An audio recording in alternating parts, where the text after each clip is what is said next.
సిద్ధారెడ్డి మీరంతా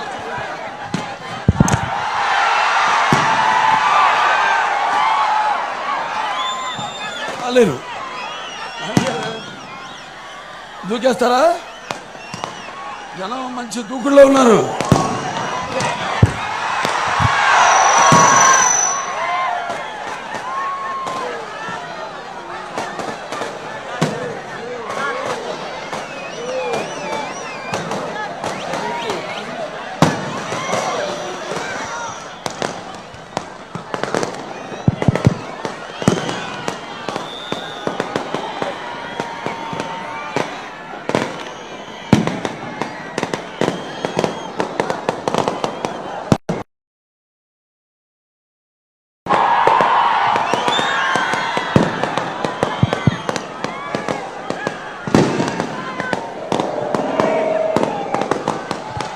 ఎవరు రావాలి?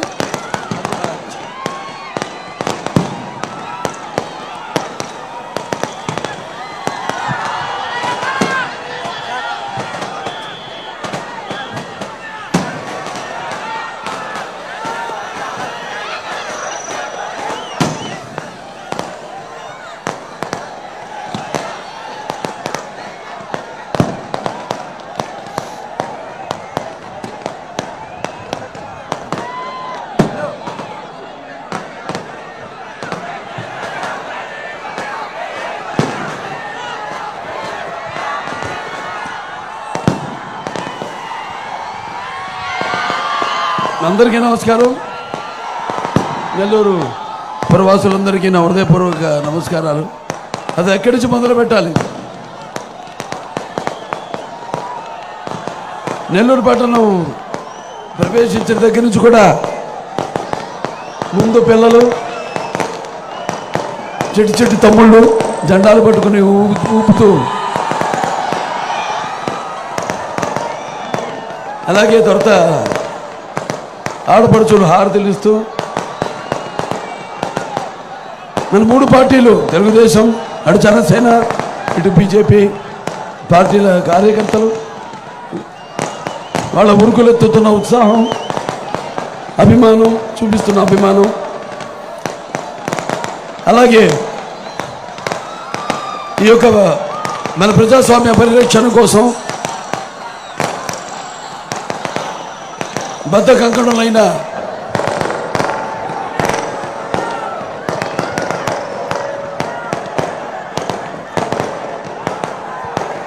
ప్రజలందరికీ, అలాగే తెలుగుదేశం పార్టీ విజయాల్లోకి హారతులిస్తూ, అలాగే నీరాజనాలు అర్పిస్తున్న నా తెలుగింటి ఆడపడుచులకి, యువతరానికి ప్రతినిధులు, నూతనానికి నాయకులు, భావతరానికి భారతదేశపు మహాశక్తి అయిన యువతరానికి నా అభిమానులు ముందుగా నా హృదయపూర్వక చేస్తే రాళ్ళంత జనం,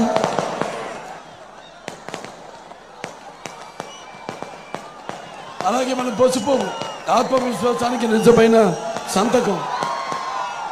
అలా మొత్తం ఇవాళ కనిపిస్తుంది మీ అందరిలో. అలాగే నా ముస్లిం పెద్దలకు, అలాగే ముస్లిం సోదర సోదరిమణులందరికీ, ముత్తవల్లీలకు, ఇమాంలకు, మౌజన్లకు అందరికీ కూడా నేను నా అస్సలాము అలైకుం వ రహమతుల్లాహి వ బరకాతుహు.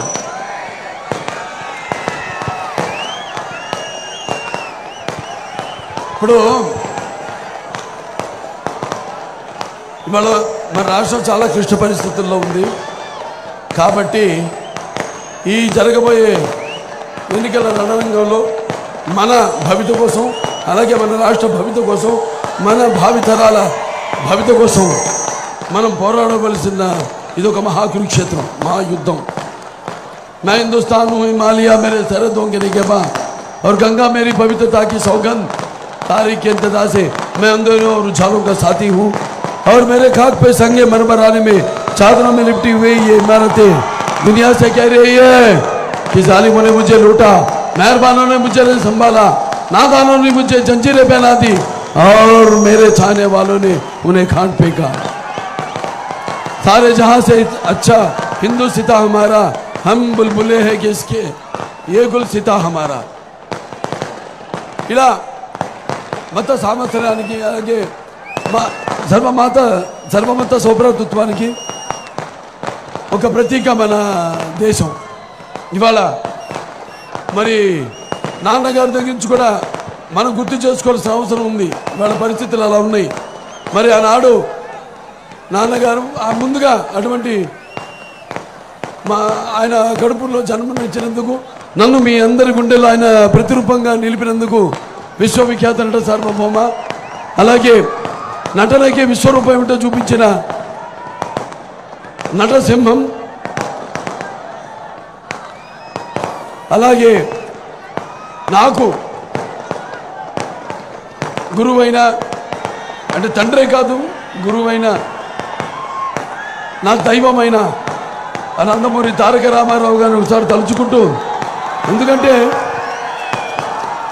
చాలామంది ఇప్పుడు ఈ తరం వాళ్ళు ఉన్నారు, చరిత్ర తెలుసుకోవాల్సిన అవసరం ఉంది. చరిత్ర చాలా మనం ఇంకా లోతుల్లోకి వెళ్తే అన్నాడు సతి కోసం ఎవరు మన ఇచ్చిన మాట కోసం సతి నమ్ముకున్నాడు హరిశ్చంద్రుడు, లేకపోతే తండ్రి మాటకే కారడవులు కేగాడు శ్రీరామచంద్రుడు, లేకపోతే అన్న సేవలు ధరించాడు ఆ అన్న సేవకి అంకితమయ్యాడు లక్ష్మణుడు, లేకపోతే భర్తే దైవంగా భావించింది ధరించిపోయింది సీతాదేవి, చాపగుడితో సమతను నేర్పెను నాటి బలనాటి బ్రహ్మన్న, మేడి పండులా మెరిచే సంఘం గుట్టు తిప్పెను వేమన్న, వితంతువుల విధులు మార్చను వితంతువుల విధి వ్రాతలు మార్చి బతుకును పండించే టంగుటూరి, తెలుగు భారతిని ప్రజల భాషలో తీర్చిదిద్దని వేమన్నా, స్వతంత్ర భారత రథసారథి సమరాలను దుక్కే నేతాజీ, సత్యాగ్రహమే సాధనముగా స్వరాజ్యమే తెచ్చే బాపూజీ, గుండెకెదురుగా గుండె నిలిపాను టంగుటూరి ప్రకాశం పంతులు గారు. అలాగే తెలుగు వారికి ఒక రాష్ట్రం కోరి ఆహుతి అయ్యాను అమరజీవి పొట్టి శ్రీరాములు గారు. ఇవన్నీ మనం చదివాము, చాలామంది మనలో చూడలేదు, పుస్తకాల వరకే పరిమితం అయ్యాము. మరి ఆ తర్వాత మనం చూసింది 82లో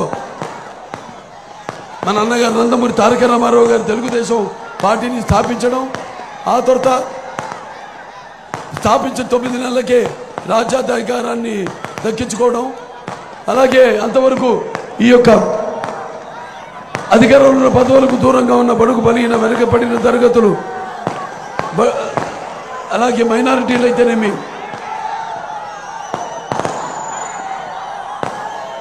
అందరికి కూడా చేతురించి అధికారంలో ఉన్న పదవులతో అలంకరించిన మహానుభావుడు నందమూరి తారక రామారావు గారు.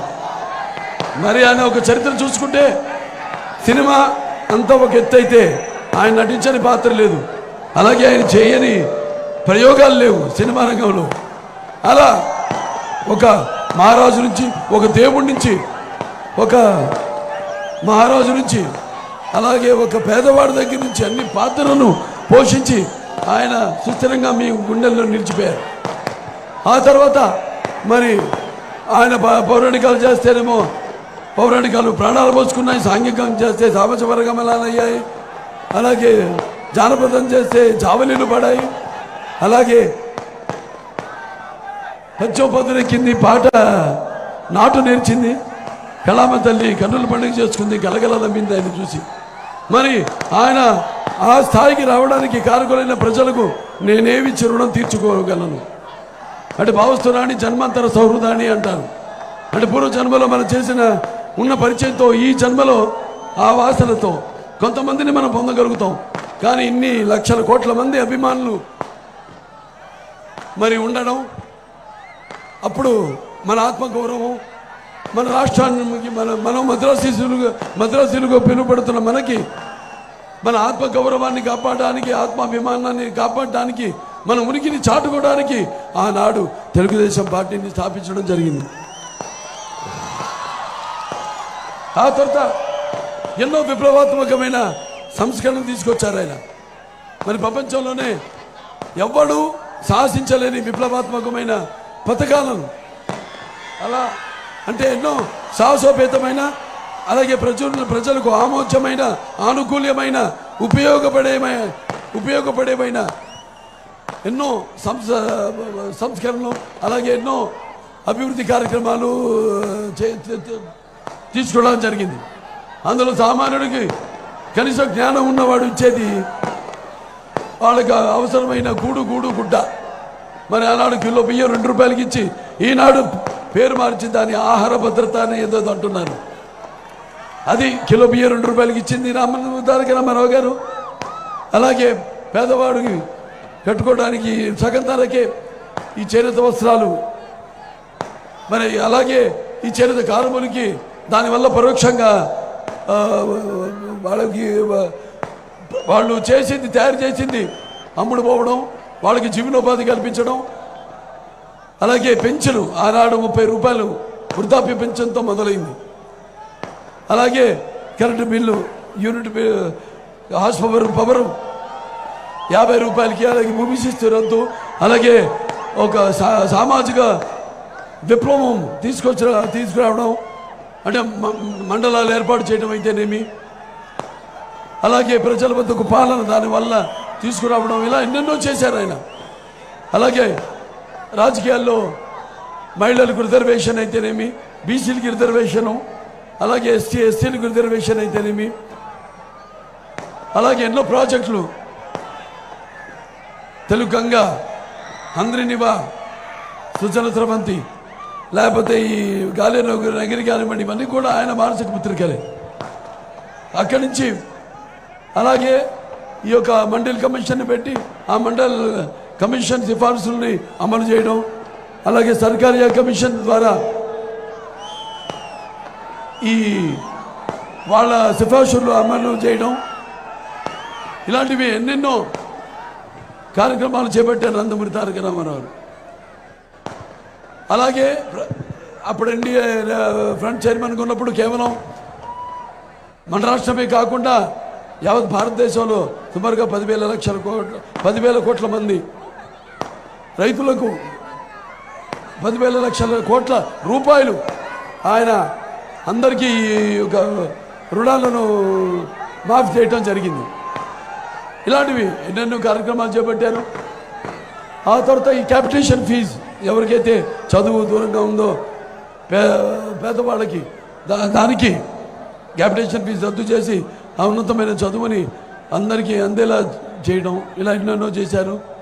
సరే, ఆ తర్వాత మరి ఆయన అడుగు జాడల్లోనే నడుస్తూ ఆయన మానస పత్రిక అనే తెలుగుదేశాన్ని అలా అదే క్రమశిక్షణతో నడిపిస్తూ ఇవాళ తెలుగుదేశంకు ఉన్న కార్యకర్తలు ప్రపంచంలో ఏ పార్టీకి లేరు.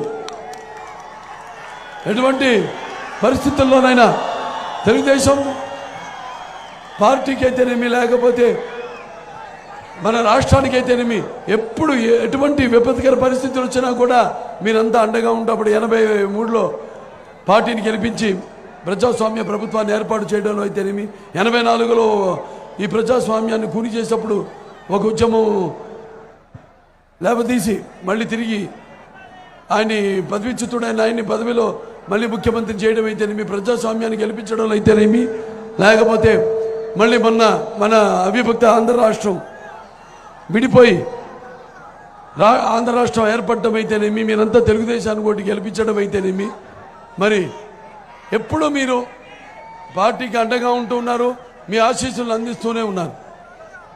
నాన్నగారు అంటుండేవారు, సమాజమే దేవాలయం ప్రజల దేవుళ్ళు, అందులో నేను ఒక అర్చకుడిని. ఎవరైతే ప్రజల చేత కీర్తించబడ్డాడో ఒక దేవుడిగా, మరి ఆయనే సమాజమే దేవాలయం ప్రజల దేవుళ్ళు, అందులో నేను అర్చకుడిని అని మీ సేవలో ఆయన జీవితం తరించిపోయింది. తర్వాత అదే అడుగుజాడల్లో చంద్రబాబు నాయుడు గారి నాయకత్వంలో అదే క్రమశిక్షణతో ఆయన మానస పత్రికని తెలుగుదేశాన్ని పార్టీని ఆయన ముందుకు నడిపిస్తున్నారు. ఎన్నో సంస్కరణలు తీసుకోవడం జరిగింది ఆయన కూడా. మరి ఆనాడు చదువు విద్య ఊళ్ళల్లో మరి ప్రతి కిలోమీటర్కు ఒక ప్రాథమిక పాఠశాల అయితేనేమి, ప్రతి 3 కిలోమీటర్లు ఒక అప్పర్ ప్రైమరీ అయితేనేమి, ప్రతి 5 కిలోమీటర్లకి ఒక హై స్కూల్ అయితేనేమి, ప్రతి మండలానికి ఒక జూనియర్ కాలేజ్ అయితేనేమి, ప్రతి డివిజన్కి ఒక ఇంజనీరింగ్ కాలేజ్ అయితేనేమి, లేక ప్రతి జిల్లాకి ఒక మెడికల్ కాలేజు, అలాగే రిజర్వేషన్లు మహిళలకి 33%, రాజకీయాల్లో అయితేనేమి, స్థానిక ఎన్నికల్లో అలాగే బీసీలకి 40% అయితేనేమి, 50% రిజర్వేషన్ అయితేనేమి స్థానిక ఎన్నికల్లో, అలాగే మహిళలకి చదువుల్లో విద్యల్లో కూడా 33% ఆయన రిజర్వేషన్ కల్పించడం అయితేనేమి, మహిళల్ని బస్ కండక్టర్లుగా నియామకం చేయడం అయితేనేమి, అలాగే ఈ యొక్క యువత ఏదైతే ఉద్యోగాలు ఉపాధి కల్పన విషయంలో మరి ఆయన అక్కడప్పుడు అవిభక్త రాష్ట్రంగా ఉన్నప్పుడు సైబరాబాద్ అయితేనేమి, నిర్మాణం అయితేనేమి, హైటెక్ అయితేనేమి, లేకపోతే దాని తర్వాత ఈ యొక్క ఐటీ రంగం అభివృద్ధి అయితేనేమి, అలాగే నల్సార్ కానీ, అలాగే ఈ యొక్క చెన్నారెడ్డి గారి వనరుల ఒక యూనివర్సిటీ అయితేనేమి, అభివృద్ధి యూనివర్సిటీ అయితేనేమి, ఇలా ఎన్నెన్నో, అలాగే దాంతో సమానంగా ఊళ్ళలో కూడా ఈ యొక్క క్రాంతి పథకం ఏదో గ్రామీణ క్రాంతి పథకంతో నాన్నగారు మొదలుపెట్టింది, దాన్ని కొనసాగిస్తూ గ్రామీణ అభివృద్ధి సర్వోన్నతముఖ అభివృద్ధి అంటే ఆ మౌలిక సదుపాయాలు అయితేనేమి అన్ని కల్పించడంలో ఎంతో కృషి చేయడం జరిగింది. అలాగే ఈ యొక్క జన్మభూమి, క్లీన్ అండ్ గ్రీను, నీరు అయితేనేమి, వన సంరక్షణ అయితేనేమి, ఈ చెరువులో పూడు తీతలు అయితేనేమి, దాని వాటి వల్ల అభివృద్ధి చేయటమేమి, ఇలాంటివి ఎన్నెన్నో కార్యక్రమాలు చేపట్టడం జరిగింది. మరి ఆనాడు ఇన్ని చేశాము, ఎవరికి తక్కువ చేయకుండా అందరికి కూడా 17,000 కోట్ల రూపాయలతో ఆనాడు మనం ఒక కొత్త రాష్ట్రంగా ఏర్పడ్డాం. రాజధాని లేని రాష్ట్రం, కట్టుబట్టలతో వచ్చాము ఇక్కడికి. అప్పుడు ఆయన 17,000 కోట్ల రూపాయల అప్పును బడ్జెట్ లోటును తీర్చి తర్వాత అందరి యొక్క తరచరి ఆదాయం కూడా పక్క రాష్ట్రాలతో ధీటుగా లేకపోతే వాళ్ళు మించేలా అభివృద్ధి చేసిన చంద్రబాబు నాయుడు గారు. మరి ఇవాళ చూస్తున్నాం మనం రాష్ట్రం ఎక్కడుందో, ఒక 20-25 సంవత్సరాలు వెనకబడిపోయింది మన రాష్ట్రం. మరి ఇవాళ మనం చూస్తే ఈ యొక్క 16 ఏదైతే వైకాపా ఉందో 1600 కోట్ల రూపాయల ప్రజల ధనాన్ని మొత్తం రాష్ట్రం అంతా కూడా హోర్డింగ్లో పెట్టి సిద్ధమని, మరి దేనికి సిద్ధమో నాకు అర్థం కావట్లేదు. మరి ఆనాడు తన తల్లిని చెల్లిని ఇంటికి గెంటేశాడు, బాబాయిని హత్య చేసిన వాళ్ళ నిందితుల్ని కాపాడుతూ చెల్లికి మోసం చేశాడు. మరి వాళ్ళకి సమాధానం చెప్పడానికి సిద్ధమా? లేకపోతే ప్రతి సంవత్సరం జాబ్ క్యాలెండర్ తీసుకొస్తాను అని నమ్మబలికి కొత్తవి రాకపోగా ఉన్న పరిశ్రమలో వెళ్ళిపోయి ఈ యొక్క యువతని ఈ యొక్క గంజాయికి మరి డ్రగ్స్కి బానిసలు చేసి యువతని మోసం చేశాడు. ఆ యువతకు సమాధానం చెప్పడానికి సిద్ధమా అని అడగండి. అలాగే వచ్చిన వారం రోజుల్లో సిపిఎస్ రద్దు చేస్తానని ఉద్యోగులకి మాట ఇచ్చి మరి వాళ్ళకు మోసం చేశాడు. వాళ్ళకి సమాధానం చెప్పడానికి సిద్ధమా? మరి ఏదైతే పోలవరం ఉందో దాన్ని గోదావరిలో కలిపేసి మరి వాళ్ళ ప్రభుత్వాన్ని తనని బ్లాక్ లిస్ట్ చేసిన కాంట్రాక్టర్లు వాళ్ళ బిల్లులు తిరిగి ఇవ్వడానికి సిద్ధమా?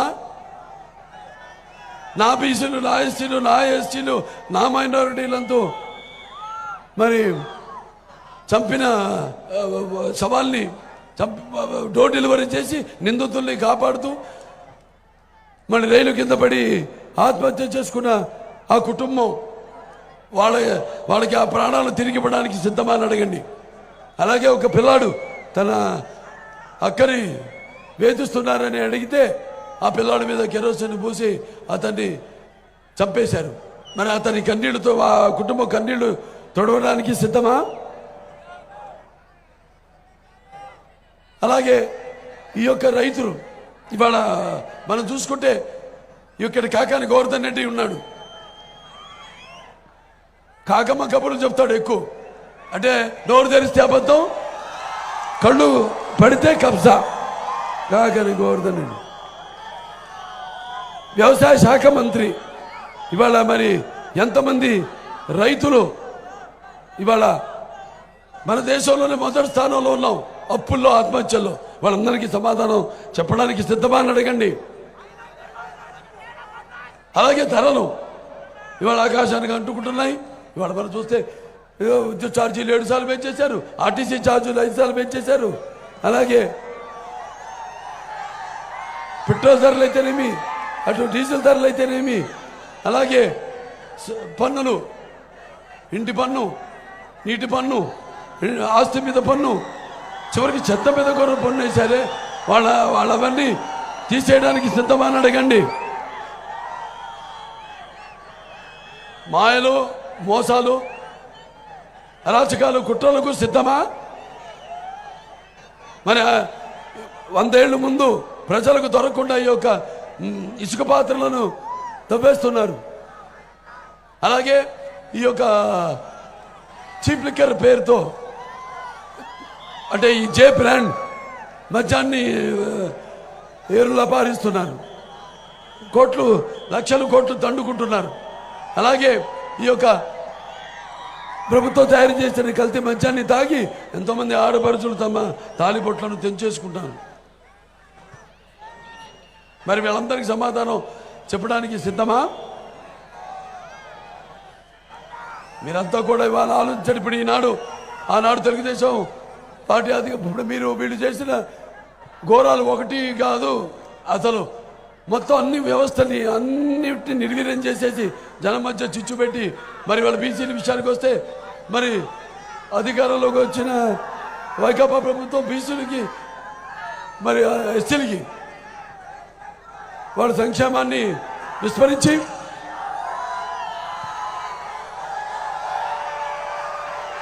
మరి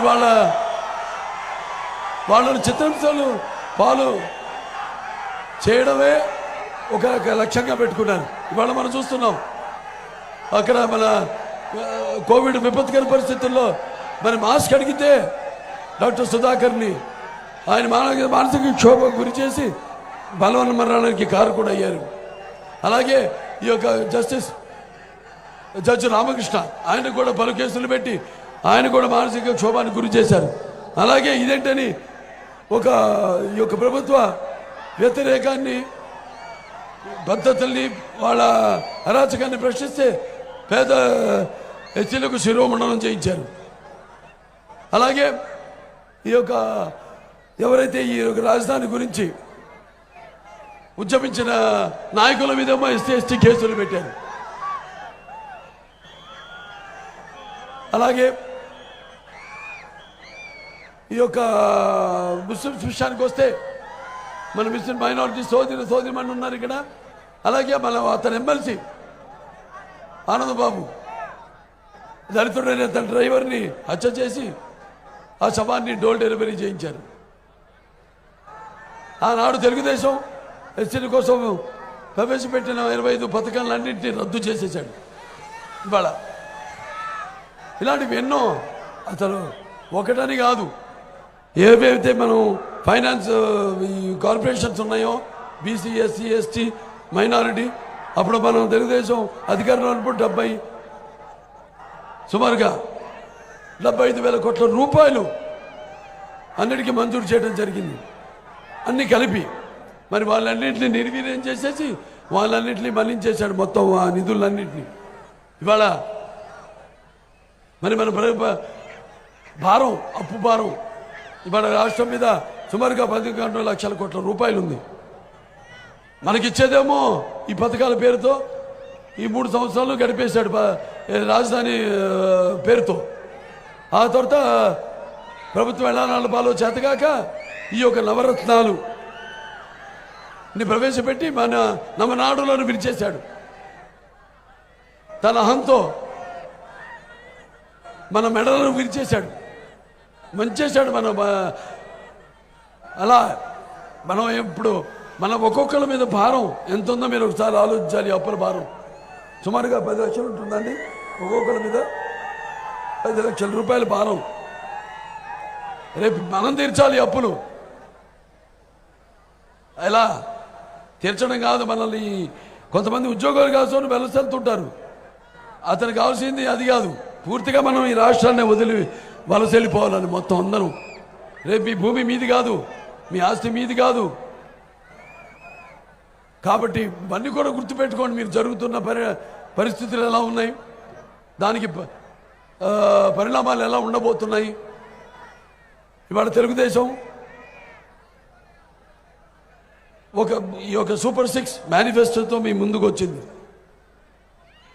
మహిళలు ఆనాడు పుట్టిన ప్రతి బిడ్డకి 15,000 రూపాయలు ఇస్తానని మరి కేవలం ఒక బిడ్డకి ఇచ్చిన మాట నిలబెట్టుకొని మహిళల ద్రోహి జగన్.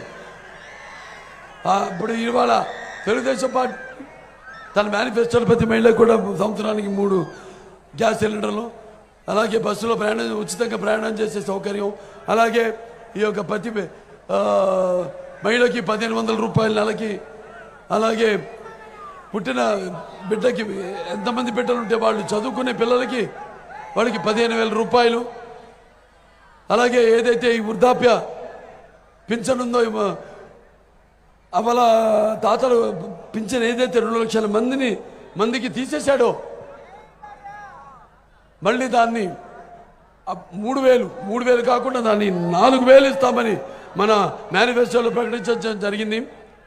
అలాగే రైతులు ఉన్నారు, వాళ్ళందరూ కూడా సంవత్సరానికి 20,000 రూపాయల బీమా, అలాగే నిరుద్యోగ యువత ఉన్నారు, వాళ్ళందరూ కూడా నిరుద్యోగ ప్రతి 3,000 రూపాయలు.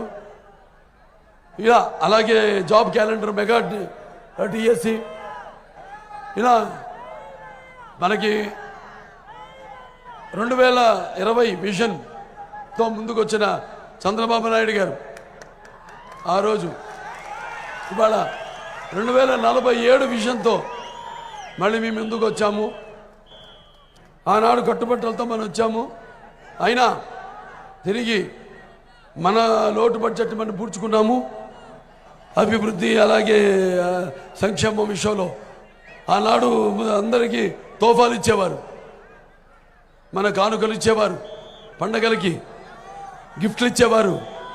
అవన్నీ రద్దు చేసేసాడు. అలాగే ఈ అన్న క్యాంటీన్లు ఏవైతే ఉన్నాయో రెక్కడితే కూడా ఒక్కడని నిరుపేదలకు దారిద్ర్య రేఖ కింద ఉన్న వాళ్ళందరూ కూడా మరి 5 నోట్లోకి వెళ్ళే ఒక సౌలభ్య ఆహారాన్ని అందించే ఒక సౌలభ్యం కల్పించారు. అవన్నీ కూడా రద్దు చేసి మొత్తం అన్నీ కూడా ఇప్పుడు నేను ఒంటరివాడిని అంటాడు. మరి ఒంటరివాడు ఎలా అయ్యాడు? అమ్మని చెల్లిని కట్టేశాడు. మరి ఎంతోమందిని పెట్టుకుంటాడు సలహాదారుల్ని, ఒక్కడి సలహా కూడా తీసుకోడు. ఒక్క అవకాశం అన్నాడు. మరి ఒక్క అవకాశం ఎలా? అది కోడికెత్తి కావచ్చు, లేకపోతే గొడ్డలి, లేకపోతే గులకరాయి. ఇవన్నీ కూడా గుర్తుపెట్టుకుని మీరు అలాగే ఎవరికి ఎటువంటి లోటు రాకుండా కూడా అందరికీ ఈ ఎస్సీల ఏబిసిడి ఏదైతే ఈ వర్గీకరణ ఉందో ఏబిసిడి దాన్ని మళ్ళీ మనం పంపడం జరిగింది ఆమోదించి మన శాసనసభలో. రేపు మళ్ళీ దాన్ని కేంద్ర ప్రభుత్వం కూడా సుముఖంగా ఉంది. అందుకే మన ఎంపీలు కూడా మనం గెలుచుకోవాల్సిన అవసరం చాలా ఉంది. అతనేమో ఎంపీలు ఇవ్వమన్నాడు, మొత్తం రాష్ట్రం కావాల్సినవన్నీ సమకూరుస్తారన్నాడు. ఏది మన రైల్వే జోన్లను తీసుకోవడంలో విఫలమయ్యారు. అలాగే మనకి ఒక ప్రత్యేక హోదా విషయంలో ఏమి చేయలేకపోయారు. అలాగే కేంద్రం నుంచి నిధులను రాబట్టుకోలేకపోయారు.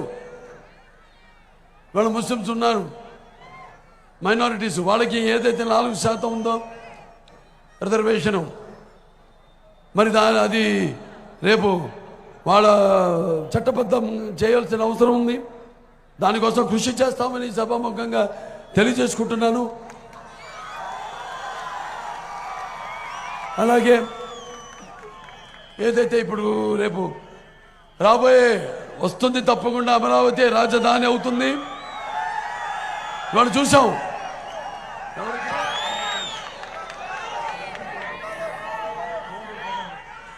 విజయసాయి రెడ్డి ఇవాళ చూస్తున్నాం మనం. అక్యూజ్ 2 A2 మరి అక్కడేమో మొత్తం రుషికొండ మొత్తం తవ్వి వాళ్ళ అహంకారం ఎంత ముదిరిపోయిందో చూపించుకున్నారు వాళ్ళు. ఇవాళ అక్కడ పని అయిపోయింది, ఇప్పుడు ఇక్కడ పడ్డారు ఈ నెల్లూరు జిల్లా మీద.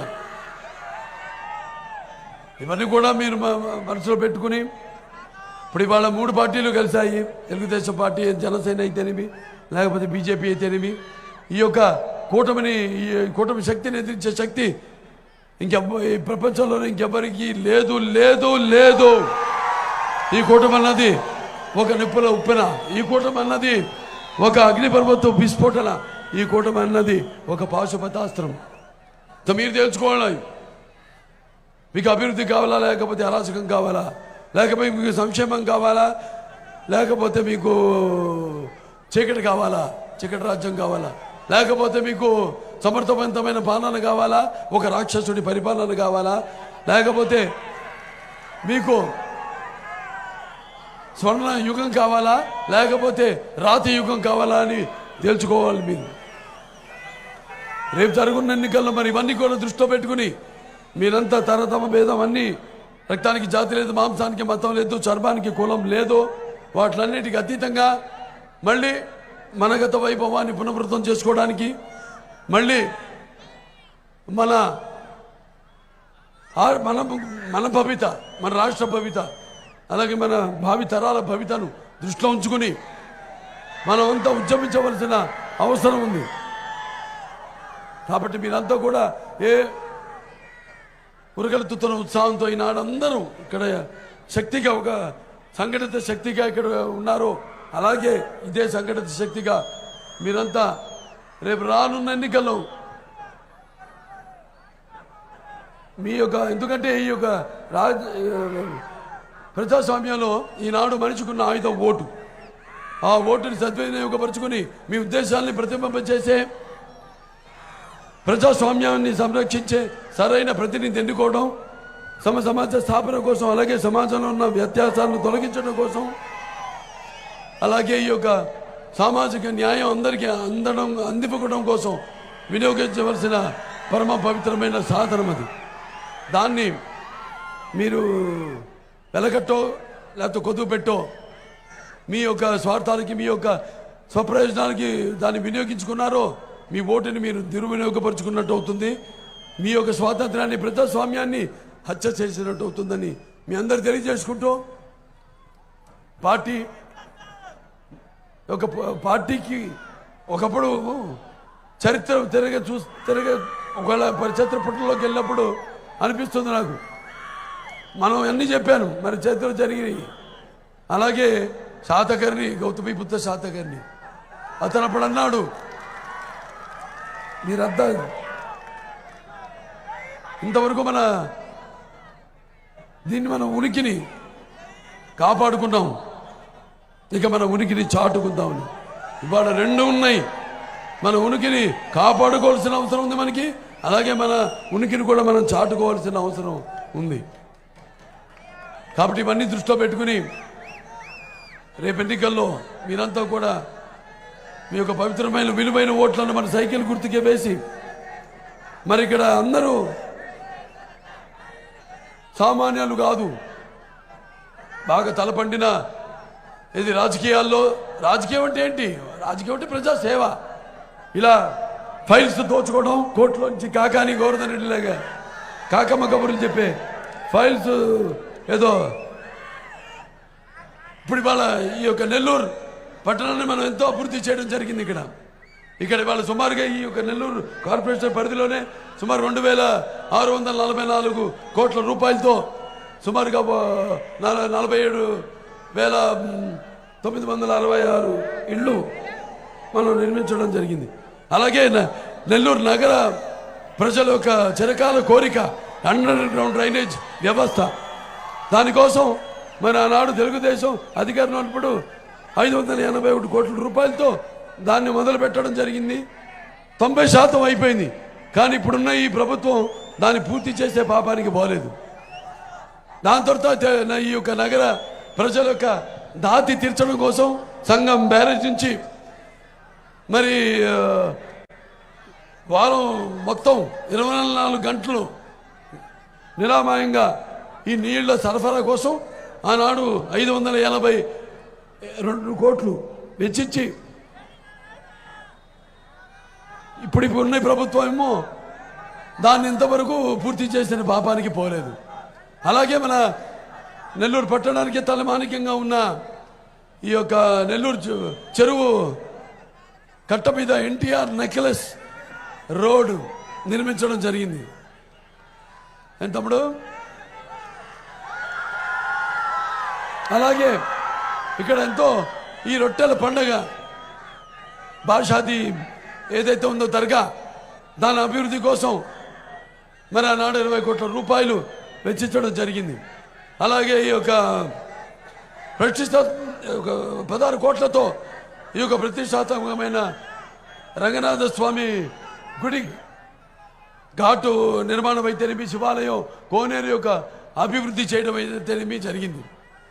అలాగే నగర ప్రజల ఆహ్లాదం కోసం 56 కోట్ల రూపాయలతో ఒక 100 పార్కులు మొత్తం ఇక్కడ పట్టణంలో నిర్మించడం అభివృద్ధి చేయడం జరిగింది. అలాగే అనేక సామాజిక వర్గాల కోసం ఇక్కడ ఈ యొక్క భవనాల్ని ఏర్పాటు చేయడం జరిగింది. అలాగే ప్రభుత్వ పాఠశాల విద్యార్థులకు 3582 బెంచీలు పంపిణీ చేయడం జరిగింది. ఇలా చేసుకుంటూ అభివృద్ధి అలాగే సంక్షేమం రెండు కళ్ళలాగా చేసుకుంటూ వచ్చాము. ఈ యొక్క ప్రభుత్వం వచ్చింది, చేసింది ఏమీ లేదు, శూన్యం. అంతా చెప్పాను వివరంగా. మీరంతా ఇలాగే ఇంకా ఒక సంఘటిత శక్తిగా మీరంతా కూడా ఇప్పుడు ప్రభాకర్ రెడ్డి గారు ఉన్నారు, ఆయనేమో మన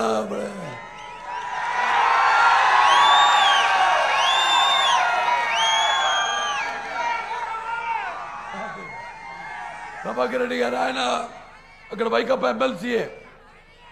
ఆవిడ కూడా అప్పుడు టీటీడీ బోర్డు మెంబర్. అయినా అక్కడ ఉన్న పరిస్థితులు వాతావరణం నచ్చక బయటకు వచ్చేశారు.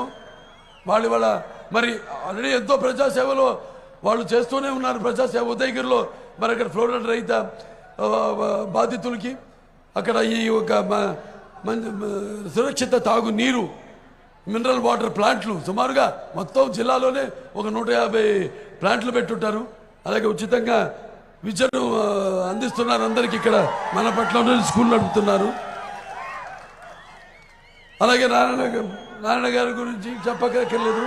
నారాయణ కాలేజెస్ ఇన్స్టిట్యూట్స్ నడుపుతున్న ఎంతో అనుభవం ఉన్న, ఇంతకుముందు మన ఈ యొక్క సిఆర్డిఏ ఏదైతే ఉందో మన అమరావతి డెవలప్మెంట్ కోసం దాన్ని మొత్తం రూపకల్పన చేసి మరి దాన్ని ఒక రాజధాని యొక్క అభివృద్ధి కోసం అయితేనేమి, మిగతా అన్ని ప్రాంతాల అభివృద్ధి కోసం అయితేనేమి ఎంతో కృషి చేసిన అనుభవజ్ఞశాలి.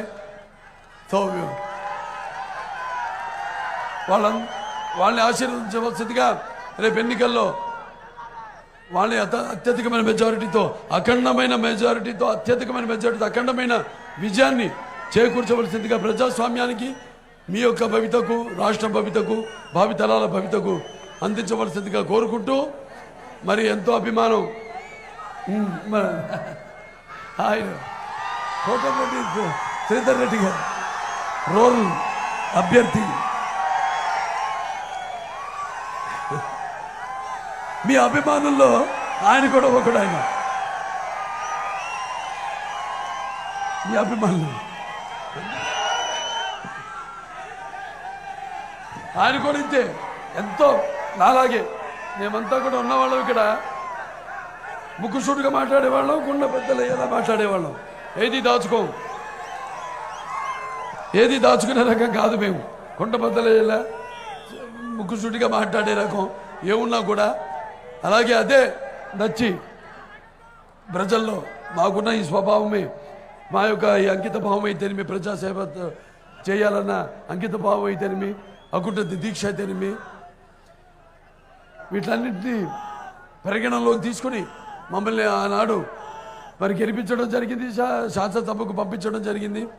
మరి ఇప్పుడు అందరినీ కూడా గెలిపించి పంపాల్సిన అవసరం ఉంది. ఇక్కడ 3 పార్టీలు ఉన్నాయి. ఇక్కడ వేరు అన్ని జిల్లాల్లో కూడా అందరు 3 పార్టీలు కూడా మనం పోటీ చేస్తున్నాం. ఇక్కడ అందరినీ గెలిపించాలని మొత్తం అన్ని పార్టీలు ఎలాగైతే ఒక సంఘటిత శక్తిగా ఉన్నారో అందరూ కూడా అలాగే సంఘటిత శక్తిగా మీ ఓట్లని సద్వినియోగపరచుకోవాలని నేను కోరుకుంటూ నేను సెలవు తీసుకుంటున్నాను. అలాగే నా అభిమానులు ఉన్నారు ఇక్కడ, అభిమానులు మరి వాళ్ళు నన్ను ఏమి ఆశించకుండా వాళ్ళు అభిమానిస్తూనే ఉన్నారు. అంటే డబ్బులు కమ్ముడు పోకుండా కానీ ఎటువంటి ప్రలోభాలకి లోను కాకుండా వాళ్ళు కూడా నాతో పాటు ఈ యొక్క సామాజిక సేవలు ఎటువంటి విపత్కర పరిస్థితి వచ్చినా కూడా మన రాష్ట్రానికి ప్రాంతానికి వాళ్ళు ముందుండి వాళ్ళ సేవలు అందిస్తున్నటువంటి మరి అభిమానులు పొందడం అంటే అది ఏ పూర్వజన్మ సుకృతమో ఏ రుణానుబంధమో ఏ మనల్ని విడదీయలేని జన్మల అనుబంధమో కదా అని నాకు అనిపిస్తుంటుంది. ఇటువంటి అభిమానులు నాకు ఉండవు, అది నాకు గర్వకారణం. అది కూడా నా పూర్వజన్మ సంపాదించింది ఏంటంటే అది ఒక నా అభిమానం. అలాగే ఆ నాన్నగారు తండ్రి వారసుడుగా సినిమాల్లో వివిధ పాత్రలు నటించుకుంటూ నేను చేసే ప్రతి ప్రయోగాన్ని ఆదరిస్తూ అభిమానిస్తూ నా వెన్ను తట్టి నన్ను ముందుకు నడిపిస్తున్న ప్రేక్షక దేవుళ్ళు, అలాగే నా హిందూపూర్ నా నియోజకవర్గ ప్రజలు, మీ అందరికీ నేను ఎంతో రుణపడి ఉన్నాను. ఇంకా ముందు ఇంకెంతో ఉంది, రుణం తీర్చుకోవాల్సింది తీర్చుకుంటాం అనేది తెలియజేసుకుంటూ నేను సెలవు తీసుకుంటున్నాను.